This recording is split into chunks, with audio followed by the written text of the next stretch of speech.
What's up, guys? Welcome back to another episode of Behind the Facade. I'm your host, Gavin J. Gallagher, and on this podcast, I explore the mental and emotional game often playing out subconsciously, both in your mind and the mind of everyone else in the real estate or property investment market. The key to success in this game is to master your mindset and behavior, to take control of your thoughts, your emotions, and most importantly, your ego. Welcome to the show. Guys, before we kick off, I just want a quick message from our sponsor, me. Yes, that's right, my 12-month property investment mentorship program, the Accelerator, that is kicking off again. We're actually opening up and we're allowing new members to join. So please do consider jumping in. It's got the mentoring and coaching. It's got the systems and strategies for busy professionals and business owners who are looking to build a portfolio that is capable of generating sufficient passive income for them to be able to basically take their foot off the gas and ease back a little bit. Like, you might love what you do, but will you have the same energy, enthusiasm for what you do, say 5 or 10, 15 years from now? The idea is just to give you options. And so that's what the principle of the course is all about, the program. And there's also an element of accountability and networking, community and stuff like that. So guys, if that sounds of interest to you, please go to the show notes and have a look for the discovery call. And just book yourself in for a call with me to discuss the program. What's up, guys? Welcome back to another episode. And today's podcast is aimed at those of you who are listening in or watching who have endured some challenges and struggles over your life and in your career, or perhaps are still going through them. I'm actually going to be borrowing some of the content that is going to go into my upcoming book. And I haven't decided on a title yet, but a lot of the content that I'm putting down revolves around the resilience and bouncing back from difficult things that happen to you. And so the word trauma is going to come up today, and trauma will mean different things to different people. And there will be different experiences and events that seem kind of trivial compared to other types of trauma. But that doesn't diminish the impact that these kind of events and experiences can have on you. I think I can think of a couple of events and experiences in my own life that caused me trauma. And I'm going to give you an example of one that didn't, but it's going to sound like it should have. When I was 16, my brother brought me home. He was away and he brought me home a Zippo lighter. Now, for a teenager, a Zippo lighter is kind of a cool thing, even though I don't smoke and I never did smoke. But he brought it home with a little sort of tin with the lighter fluid that comes with it. And I can remember we were all sitting in the bedroom in our house and squirting it and setting fire to it on the glass of the window. And this seemed like great fun for a teenager, experimenting with fire. Sure, what could go wrong? But I squirted it across onto the window and I set fire to it as it was squirting. And sure enough, that was a really bad idea. And what happened was the curtains caught fire. And so all of a sudden, panic mode, the curtains are on fire. Jesus, better go and open the window and throw them out. So threw the curtains out. Then when I opened the window, it kind of knocked over the lighter fluid. And next minute, the lighter fluid spilled out and there was more stuff going up on fire. So suddenly the pillow and the duvet on the bed caught fire. And so I was picking that up and I was firing it out the window, out into the front garden. And all of this was going on, in a couple of seconds. And then what happened, after we thought everything was gone out, I noticed that there was one of those plastic model aircraft kits that you could kind of glue together. I think they were called Airfix at the time. And there was an open box with all of the plastic parts and stuff. And we were in the middle of making that model. And that was now on fire. So picked that up to throw it out, but it had been on fire for a little bit longer than we realized. And the bottom fell out of the box due to the fire. And all this molten plastic basically fell down. And the melted plastic landed on my foot and basically went around my foot, the way you would kind of expect something melted to kind of like stick itself to your foot. And so it was very painful, but you don't notice it because you're in the middle of something really quite dramatic, like trying to put out a fire in the room. And so when everything was all said and done, maybe 60 seconds, 90 seconds at the most had passed. But those 60 seconds, like the carpet was singed, the curtains were outside, all black. There was a duvet and a pillow out in the front garden. I wonder what the neighbours would have thought. But it was flaming, in flames, like. And anyway, so the fire was out. The drama was over, or so it seemed. And I looked down at my hands. First of all, I looked down at my feet, and I could see the plastic was still attached to my foot. So I had to kind of rip that off, which was extremely painful. But then I looked down at my hands, and it was only after all the drama had kind of gone that I realized that my hands are very, very uncomfortable. Like I feel hot on my hands. And I looked down at my hands, and they were the color white as opposed to the skin color. If you look at your hands, it's kind of a skin color. These were kind of a white, like paper. And I can remember thinking, oh, that doesn't look good. And I went and I touched the skin, and as I touched it, it all kind of like basically shifted with my finger. So it was detaching essentially. And so it was not a very pretty sight. And I can remember running into the bathroom and putting cold water and running my hands under the cold water, trying to kind of make the burning sensation go away. But the damage was done. It was really severe burns on my fingers and on my foot. And actually there was also, because I was picking up all these flaming items, I had gotten burnt around my face as well. A light kind of a burning around my chin and my cheeks and stuff. Now, I went off to the hospital and got treated and et cetera. That all sounds very traumatic. And certainly at the time that it happened, it was very dramatic and scary. But I don't feel anything negative about it, insofar as I look back at that and I see myself as a stupid teenager who was playing with fire, and like basically what happens when you play with fire, like that was probably what was going to happen. And it could have been a lot worse. The whole house could have gone up in flames, and the parents were not home at the time, which is the worst thing about it. And so it could have been a lot worse. But anyway, what's interesting about it is I don't feel like I was traumatized by that. But if I was, what you would call that kind of trauma is acute trauma. And acute trauma is the kind of trauma that occurs from a single incident or like a sudden loss. So you can kind of think of it like a car accident or something like that. That is like it's an instantaneous thing, and something terrible can happen in it, and that is what results from acute trauma. And the reason I say that I don't feel that particular event, even though it was dramatic and stuff like that, I don't feel trauma from it, is because trauma is not the event itself. Trauma is the after effect, and trauma is the psychological response to a distressing or a disturbing event, and it tends to overwhelm your ability to cope. And I didn't have any of that. Like I was in a lot of pain, but I didn't feel psychologically damaged or anything like that.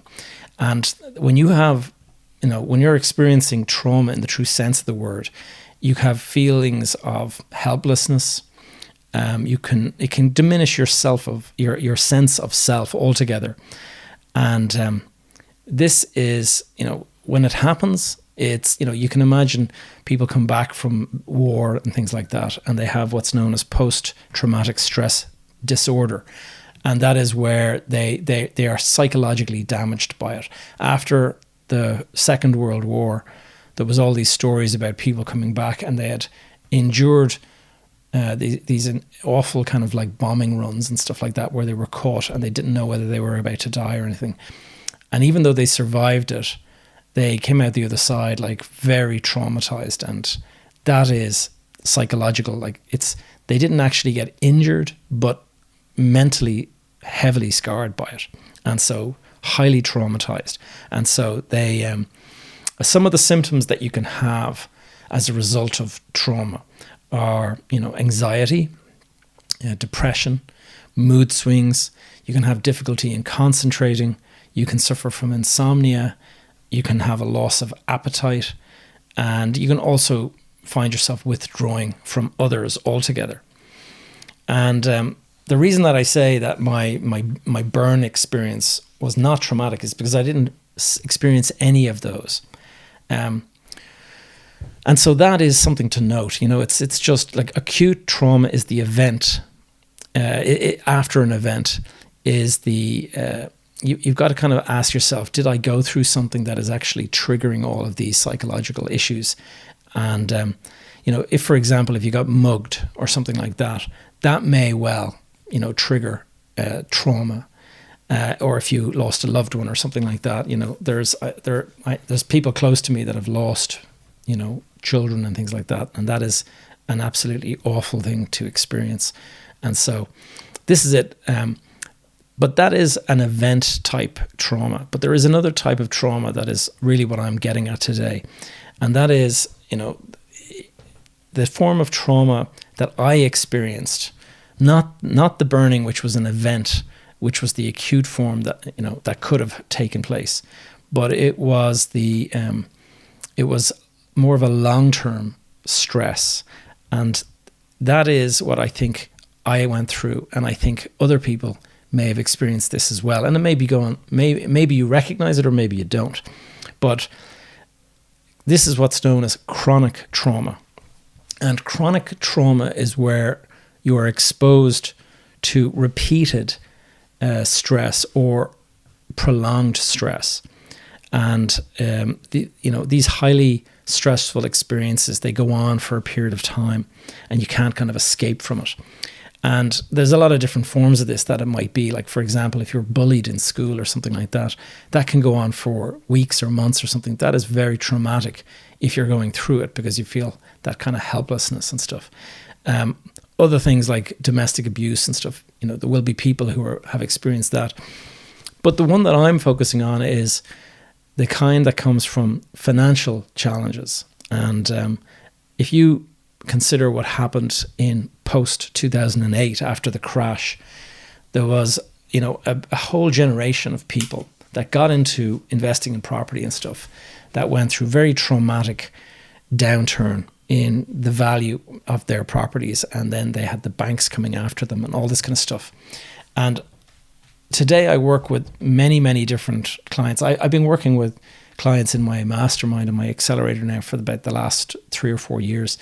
And in that period of time, I sometimes, as I'm mentoring these guys, I recognize the telltale signs of, chronic trauma. And it might be a light version of it, we'll say, but I believe it would have been triggered by this prolonged exposure to the stress that came after 2008, and that period when the bank, like, we all ended up in negative equity. We ended up with banks chasing us and things like that. And I went through this myself, so I do know what I'm talking about. Like, it was brutal. And it was, in my case, it was about 6 years before I saw light at the end of the tunnel. I went through this thing. I was in really deeply negative equity, like many, many, many millions in negative equity. And it was a little bit like death by 1,000 cuts. Instead of it being one event that takes you out, every day it's just enduring another little stab here and there, and you just eventually kind of succumb. And that was what it was like. I had many, many assets. I built up this fabulous portfolio with lots and lots of commercial property that was producing nice income and stuff like that. And then that was taken from me right at the lowest point in the market. So stuff that was worth a lot of money, the bank stepped in and they pull the plug and they say, right, we're appointing a receiver, we're going to go and sell this on you. And if they had just held out another couple of years, they would have gotten fully repaid and there would have been a surplus left over. But instead, they sell it at a negative, so you end up selling it at a substantial loss, and then they basically add that debt to your net worth and say, right, you still owe us this. And that was not just one bank. I had 3 banks coming after me for that. And I went through all of that. And the worst thing about it is that you would be called into these meetings and they would be like forcing you to sell an asset or something like that. And in the process, they'd be like, it was a box ticking exercise, even though, they didn't necessarily need to have that loan repaid, but it was, filling quotas and things like that. This was their agenda. We need to clear so many properties off of the book and therefore just go out and tell everybody to go and sell. And anyway, very painful experience. And I believe that was traumatic insofar as, in the psychological sense of the word, because it triggered a lot of those symptoms that I described earlier. Things like, depression. I did experience that for a period of time, and insomnia for sure. Like there was times when you're just kind of sitting up, staring at the ceiling, kind of wondering, can I get through this? Like, is there light at the end of the tunnel, so to speak? And also difficulty concentrating. You're trying to work on something else and it keeps on flooding back these kind of thoughts and stuff. But the worst effect, I think, of all is fear, because fear generates this self-doubt. And you might have been a confident person before, but that confidence can go out the window. And, you might have been very, very successful in what you were doing, but you got humbled when the banks pulled the plug. And that in itself is not the problem. Lots of people have bounced back from bankruptcy, but it's the fear that it might happen again that often, becomes self-fulfilling, and you end up kind of in this self-doubt, and your mind is kind of telling you that, I shouldn't get back into this because it could happen again. I might end up back in the same place. And that is effectively trauma showing its face. And it's understandable that you do not want to go through that again. And who would? You wouldn't wish it on your worst enemy. But you have to be careful that you don't voluntarily sideline yourself because of this trauma. And it often takes a number of different forms. Like you can have number one, for example, would be a feeling that you can't go out there and take out debt because you currently have like a very poor credit rating or something like that. You might feel that you'll never be able to gather up the resources that you need to start again. And this is also very understandable because, we've moved on, it's almost 20 years at this stage. Like we're at, 16, 17 years since the crash. And that being the case, like prices have risen, cost of living has gone up by that amount, by 16 years of inflation, even if it's the lower side of it. And banks are much, much tougher today. It's not easy to go out there and borrow money, whereas it was. And then also you're at a different time in your life. And so, I had young kids, 3 young kids at the time. Now I have 5, and some of them are going into university and stuff. So you can imagine like that the cost of living and stuff like that is quite different. But the biggest one is the fear of being caught out by another crash, because so many of us were caught unsuspecting of the global financial crisis. And we just simply worry that could happen again, even though the global financial crash was, like they say, a once in 100 year kind of a thing. If you consider the last time something like that happened, it was the Great Depression, which was in 1931 or whenever it was. And so it was, certainly 90 years later or something like that. But I feel a lot of people don't give themselves credit. Like if you're beating yourself up and you have this kind of trauma, you have to give yourself some credit. Pardon the pun, credit. But don't forget that we are now all much older and wiser. And I'd like to put more emphasis on the word wiser and less emphasis on the word older. But let me ask you this, would it be fair to say, looking back at the stuff that got you into trouble back in 2007 and 8 or whatever it was, it's would it be fair to say that you were perhaps a little bit reckless at the time? That is something to consider, because I know I was very, very reckless with the types of deals that I went into. I didn't have exit strategies worked out. I didn't have, proper strategies kind of figured out. I hadn't properly risk assessed the deal and stuff. And so I'm much wiser now. Obviously, I would go through all of that. So the likelihood that I would get caught the same way is less, I would have thought. Would you make the same mistakes again? Like if you think about it, the stuff that you know now, like all the stuff that you learnt from going through that experience, you are a much, much wiser person. And so would it be fair to say that it's unlikely that you're going to get caught making the same mistake? Are you a more cautious person? I would say yes. And so you now have this experience. And with that experience, that, that extra wisdom that you have, even if you could get access to the same level of funding as was so easy to get back in those days, isn't it fair to say that you would go out there with the same level of funding, you would be doing much more cautious and prudent kind of deals. You'd be risk analyzing a lot better. You'd be making sure there was multiple exits. Like there's a lot of things that you would be doing differently. And so I think you realize that you're not the same person today that you were that got into the trouble in 2008. And so why would you assume that you would make the same reckless decisions and get yourself into that same sort of situation? I don't think the 2008 crash, had I been more, used a little bit more wisdom, had I been a little bit more cautious, I don't think I would have got anywhere near as badly caught out.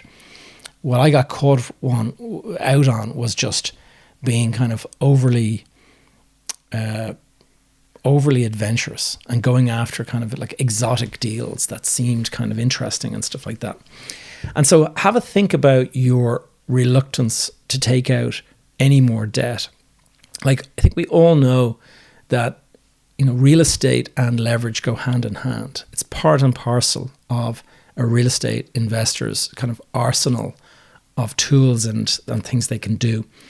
And so if you're kind of saying, I don't want to take out any debt, and I've heard that. I've heard people saying like, I'll never take out a loan again and this kind of thing. And that's very absolutist kind of description of what you're going to do.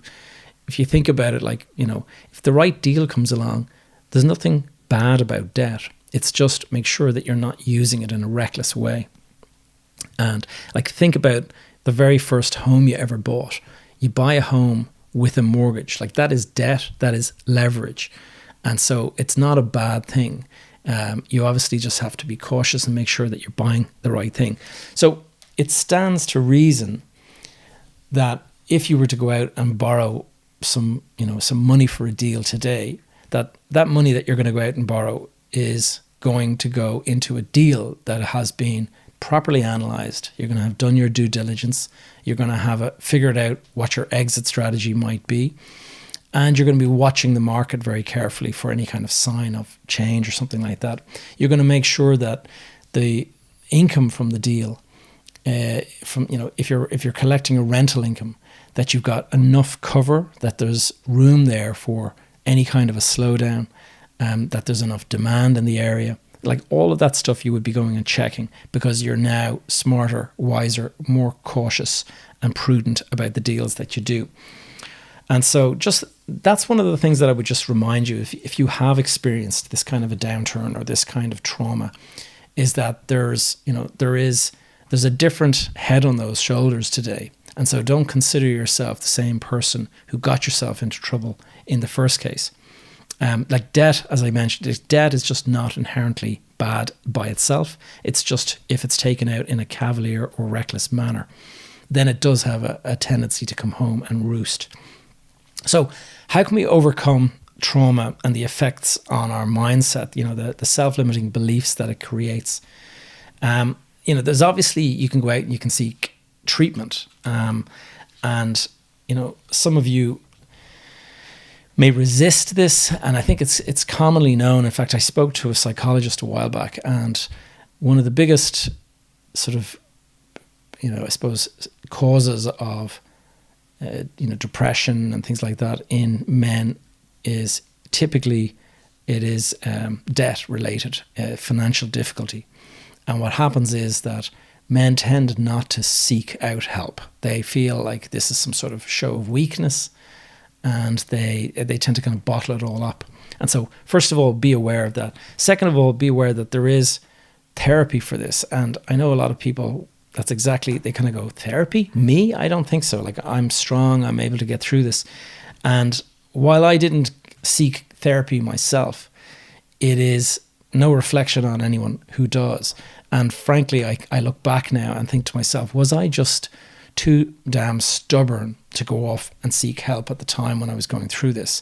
And maybe if I had done it early, I might have actually come out the other side a lot sooner and a lot wiser, and actually got back into the market sooner and actually take advantage of the low prices that were there at the time. And so you have to think about this. Maybe, seeking some sort of, therapy or something like that, maybe that's actually the right answer, instead of viewing it as some sort of weakness. Who knows? But there are a couple of other techniques if, like me, you don't want to go down the therapy road. And one, obviously I've talked before about mindset or mindfulness, and that would be meditation in order to kind of reduce your anxiety and your level of stress and stuff. But you could also use meditation to kind of peer into your thoughts and your mindset, and you can kind of say to yourself, you know what, I can actually see the self-limiting belief, I can see the trauma, and I can actually deal with it, directly. Developing coping strategies as well is another thing. Like you can build your resilience by focusing on what are your strengths, and can you focus on your strengths? In my accelerator in the mentorship, I take people through various personality tests and stuff, and the idea is to find out what are your strengths. And once you start focusing on your strengths and your resources, the available resources that you have, like you might have lost your money, but that it doesn't mean that you have lost your experience, your knowledge, your network that you have.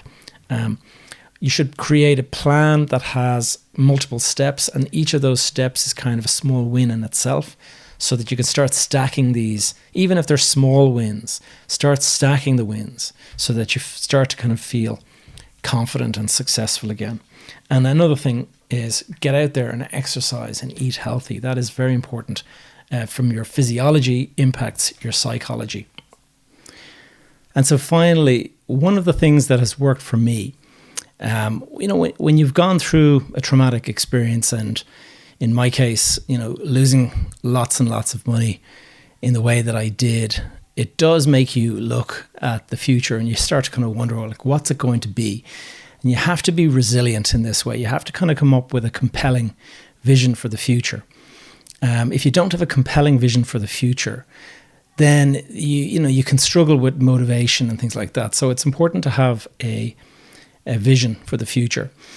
But when you're dealing with the baggage and stuff like that comes with lots and lots of debt and things like that, you have to kind of think to yourself, it's not going to be the way it was before. It is going to be slightly different. But that doesn't make it bad or make it more difficult or make it worse. One of the things to remember is that everybody loves a comeback story. And there are lots and lots of fabulous comeback stories of people that went through bankruptcy and came out and went on to do amazing things.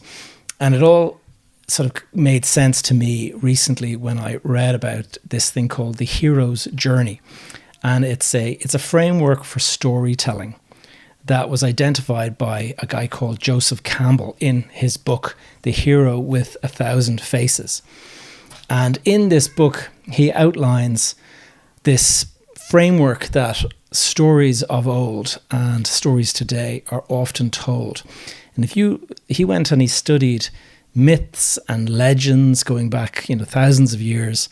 And then he looked at, films and the way authors write films. And, if you think about Star Wars, there's a film. If you think about Lord of the Rings, there's another film. If you think about the movie The Matrix, there's another story. All of these stories are very similar to myths and legends of, and folklore that you hear, and old stories. And this goes up and down the centuries, and it goes all around the world. It's every single country has got myths and legends a little bit similar, and they all follow a similar journey.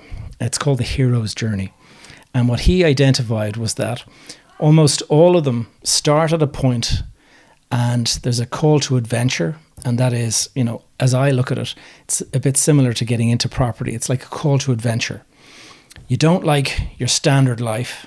You don't like earning a sort of a normal salary, and you want something a little bit more. So you go down the road of property investing.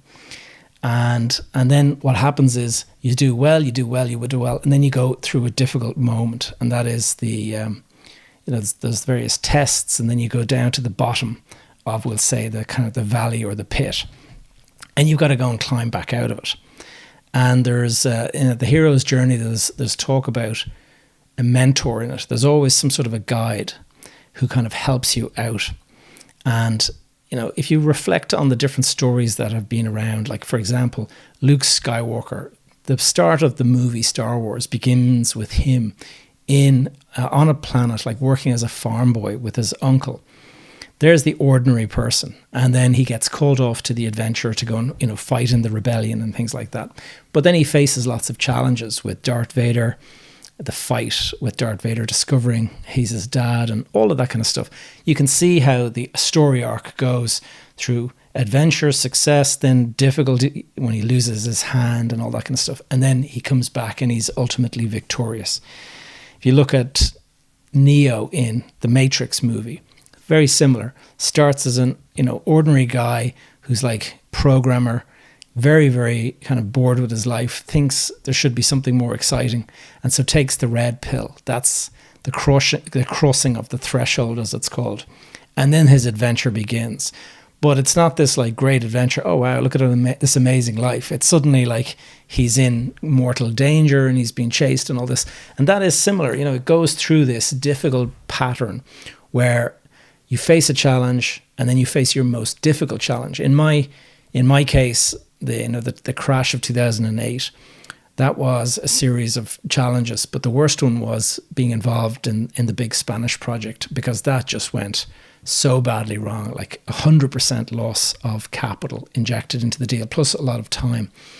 But what do you learn from that? As the Hero's Journey framework shows you, that even though these guys went through these terrible tests and trials and tribulations and stuff, you come out the other side of it much wiser, smarter, more capable, lots more talent than you had when you went in. And you bring that then, and then you start the journey back to home. And when you get home, you are the kind of the guide or the mentor. And I kind of look upon that story and I kind of reflect on my own situation. I go, that is not dissimilar to what I went through. And so I kind of think to myself that what I went through was not unique to, there's many, many other people out there that went through the ups and downs and stuff. And if you go back over the years, I'm sure every crash has got victims that got caught up in it. But it's not about getting caught. Like, getting caught is like the old saying, getting punched. If you're on the ground, that's one thing. But if you get back up, that's the next thing. And that's what separates you, is getting back up and getting back into the fight. And I think that is how I look upon recovering from any kind of challenge, whether it's financial, whether it's health, whether it's whatever. It's just get back into the ring and basically start fighting. And hopefully your tenacity and your resilience and your perseverance will show through. And in the process of doing that, then you'll have this amazing comeback story where you went through this terrible, difficult period of time, came out the other side, and now look at you, you're doing great. And so, guys, I hope you found this one useful, and I will catch you in the next one. Talk to you soon. Thank you for tuning in to another episode of Behind the Facade.